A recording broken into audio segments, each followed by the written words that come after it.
Greetings, ladies and gentlemen, this is your Inept General, and today I wanted to talk to you a little bit about the storytelling in Total War Warhammer 2, and in particular, the storytelling in the Mortal Empires campaign. Now, I think Total War Warhammer 2 was a concerted effort to up the game as far as narrative goes, and the Vortex campaign is kind of evidence of that. Whatever you may think of the Vortex narrative, some of them were better than others, I'll say that. It did show an effort of Creative Assembly to try and launch into sort of better storytelling in the series.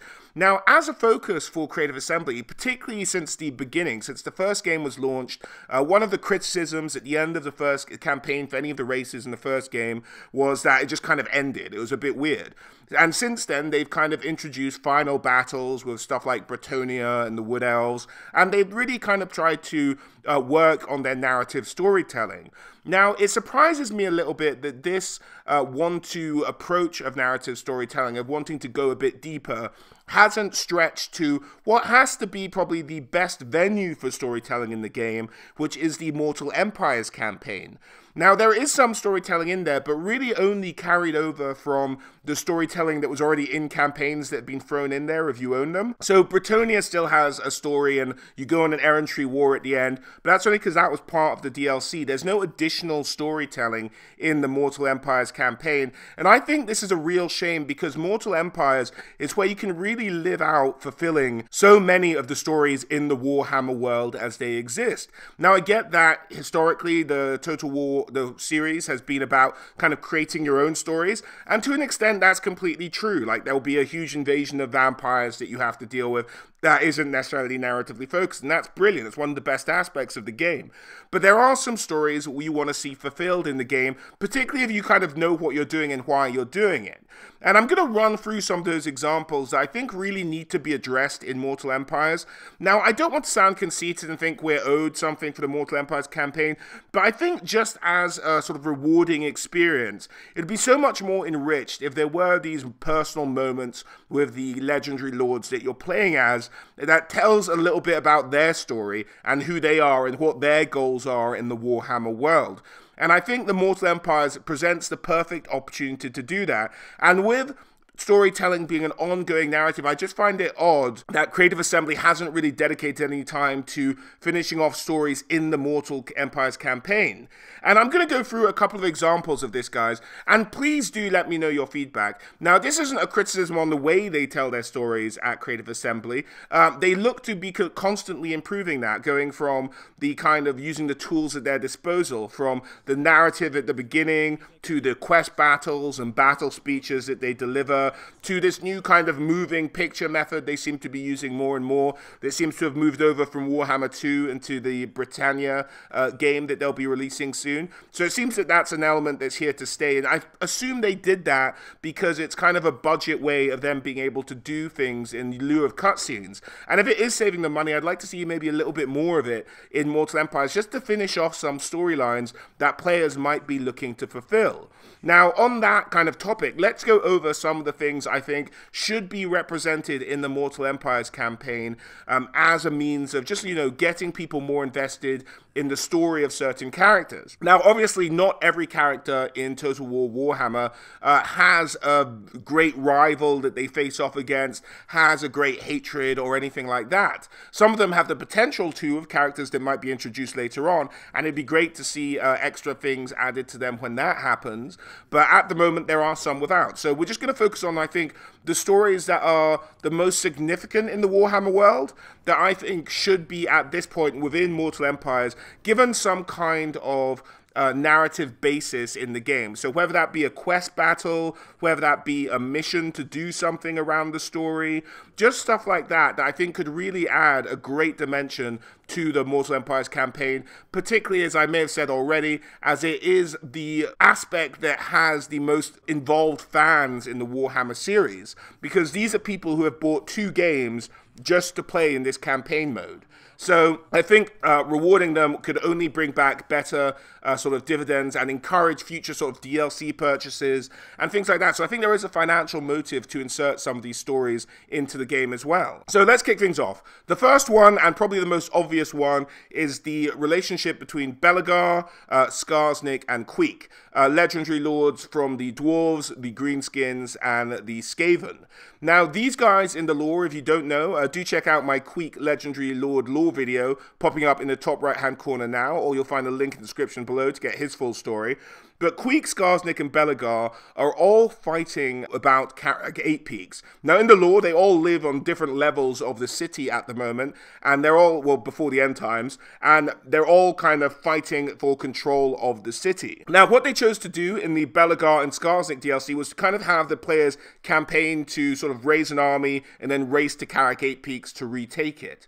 Now, with Queek in there, I think on the Mortal Empires campaign, he is sort of set off to go to Karak 8 Peaks as well. I'm not 100% sure. I can't remember that off the top of my head. But what we don't have yet is what I think should be concluding that story, which is once the player faction does take Karak 8 Peaks, there should be a freeway battle, I think. And there is the mode to do that in the game now, and it'd be great to see a freeway battle between Queek, Skarsnik, and Belegar, and they're just fighting it out to try and see who controls Karak 8 Peaks. And then at the end of that, I think I would love to see even not a full cutscene, maybe just the moving picture narrative that we get, so some of the Vortex campaign ritual completion scenes. Just to say, like, one of the three factions has won Karak 8 Peaks, they've done it, they've managed to fight off all the other challengers, congratulations. Well, not kind of that simple, but you guys get my meaning. Throw some narrative flair in there for yourselves. So that's one of the major ones I'd like to see. The next one I'd like to see is Grombrindal. Now, I get that Grombrindal was a DLC, and it wouldn't really work for both ways, kind of quest battle like this.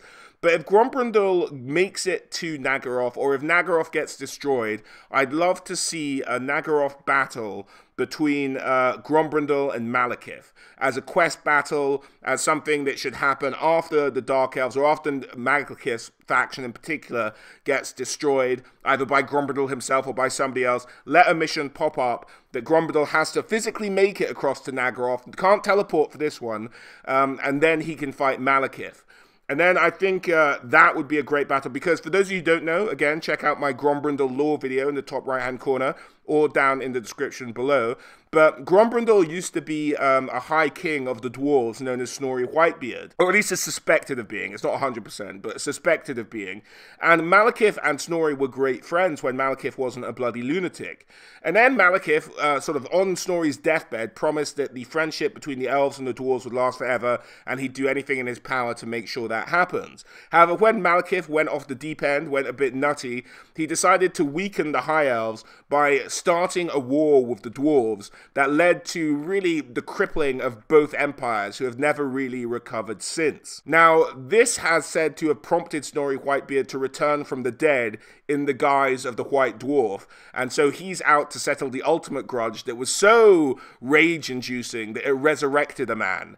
And so I think that aspect of the story being sort of told, and then Grombrindal getting his final revenge on Malekith, would be a fantastic addition to the game as a whole, and really give you another sort of alternative goal to aim for as the dwarves, rather than just retaking the mountain holds. Like, get yourself across to Naggaroth, destroy the Dark Elves, take Malekith's head. That would be a great one to do. The other one I'd love to see is the unification of the elves. Now, this is kind of a big one that I don't think is really addressed. Towards the end of Malekith's Vortex campaign, it's kind of touched on, but not really. The idea being that the elves, once one of the sort of other races is destroyed, whether it be the High Elves are all destroyed, or the Dark Elves are all destroyed, I think there should be a reunification of the elves aspect to the story, whereby it just sort of explains that the elves have become one people again. Once the Witch King Malekith was dealt with, many of them could calm down. Those who couldn't were cast out or destroyed or whatever, but the elves have become a single people once more under the leadership of the Phoenix King. Or the other way around, under the leadership of Malekith, he wipes out all the High Elves. Now everyone's a Dark Elf. Yay!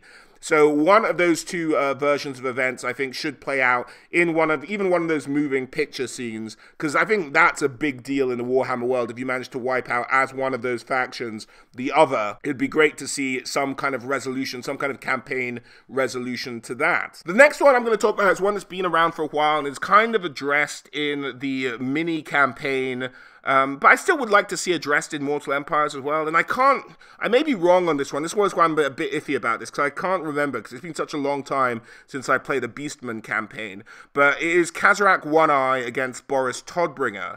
Now, I don't believe in Mortal Empires or in the DLC when there's ever a sort of final showdown in the grand campaign for Kazarak and Boris. I may be wrong on that, but if there isn't, I'd love to see one of those, again, with maybe one of those moving picture art scenes that finally the enemies, your like most hated enemy in the world, particularly playing as Kazarak now. Boris is not a playable faction as of yet, but maybe he will be one day. But particularly as Kazarak, you finally managed to defeat Boris Todbringer in the Mortal Empires campaign, and I'd love to see that play out in some kind of artistic moving picture cutscene as well. I don't say moving picture in the old way that people refer to movies. I mean moving pictures in that way they do storytelling now in Total War Warhammer 2. Now, the last one I'd like to see, and this doesn't really even have to be a cutscene or anything, maybe just a mission, is whenever a dwarf faction encounters Karak Zorn, I think there should be either a mission to confederate with them, or to retake Karak Zorn if it's held by a different faction. And I think that should be rewarded, because Karak Zorn is a legendary city for the dwarves, and if you get that far down south, retaking it should be something that's acknowledged for the dwarven faction. Now, on different lore, it's different things. Some people say it's just a lost city, made of sort of gold and ivory. Others just say that it's the actual original dwarven city, their kind of first city, the place they all hail from. So that's a different interesting aspect to say on it, but either way, the retaking of Karak Zorn should be something acknowledged on the Mortal Empires map. Now, at the moment, there are a couple of other minor things that could be addressed storytelling-wise, but ones that I'm less concerned about, but you guys might be, so let me know in the comments if you are, or even if you agree on me on the principle on this whole thing, whether you think there should be more storytelling, or you think that you should just be left to your own devices and not get missions to kind of finish off these storylines. Let me know in the comments what you think, guys. But the other ones could be stuff like Morathi versus Tyrion. Morathi, if you don't know, check out my Morathi lore video, top right hand corner again. But she is under the impression, because Tyrion looks so much like her dead husband Aenarion, that Tyrion is him reborn, and keeps trying to put Aenarion's soul into Tyrion's body so that he becomes the Aenarion that she used to know, because he looks just like him anyway. So she has that weird like thing trying to stalk him going on. That could be played out. Now, because I don't think it's a major issue in the Warhammer world, I've kind of put it on the back burner, but it's another kind of opportunity there. Malekith versus Teclis. Now, Teclis very famously, during the Battle of Finuvial Plains, banished Malekith to the Warp, and Malekith might be justifiably a little bit pissed off by that, so he might be coming back for Teclis to try and teach him a lesson. That could be another scenario that could play out in some kind of quest battle. And then the other ones, which are kind of ones for the future, really, ones to keep an eye out for, and that is the kind of Settra versus Nagash. If we ever see Nagash, that's something that I think should be played out in Mortal Empires. Khalida versus Neferata, her cousin, conflict that has gone on for eons, but we don't have Neferata yet, so you couldn't really do anything with that story. Balthazar Gelt versus the Count of Nordland. Now, you could have something around that at the moment, but he isn't a named character, the Count of Nordland. But yeah, you could have something like that. I don't know if one of Balthazar Gelt's quest battles actually deals with that. It might do. I don't remember. But in case it doesn't, that's another one that we could jump on. Azag versus Nagash, with Nagash trying to get his crown back. And Nkari, the Demon of Slaanesh, versus Tyrion and Teclis. If you want to know about their kind of ongoing conflict, do check out my Tyrion and Teclis video. Again, top right-hand corner, or you'll find a link at the bottom. But any one of these kind of stories that really bring a lot of character to the Warhammer world, I feel, and should be kind of at least given a nod, if not a full sort of on cutscene, because I get that there's budget restrictions and stuff like that, but I think if it's something that fans want. And this is why I'm putting this out there. Sort of how much of the fan base is invested in these stories, and how much of the fan base is just playing the game because it's a fun game to play. Let me know down in the comments if any of these stories would be great to see played out in the Mortal Empires campaign map for you guys, or if you guys just think, what the hell, I just enjoy playing Warhammer Mortal Empires the way it is. Either way, guys, let me know. I just wanted to get it out there because I think that it's being slightly neglected, Mortal Empires. It's not being given the love it's maybe due. I think focusing on the story for the reasons for the Vortex campaign, but I think the fact that doing random rituals at different cities, holding them for a certain time, gets more narrative love than some of these legendary conflict in the Warhammer world is a bit of a disservice. But that's just my thinking, guys. Really just putting this out there, throw it into the ether, let me know what you think. But as always, thank you for listening, and I hope to catch you all on the next one. Alright guys, bye.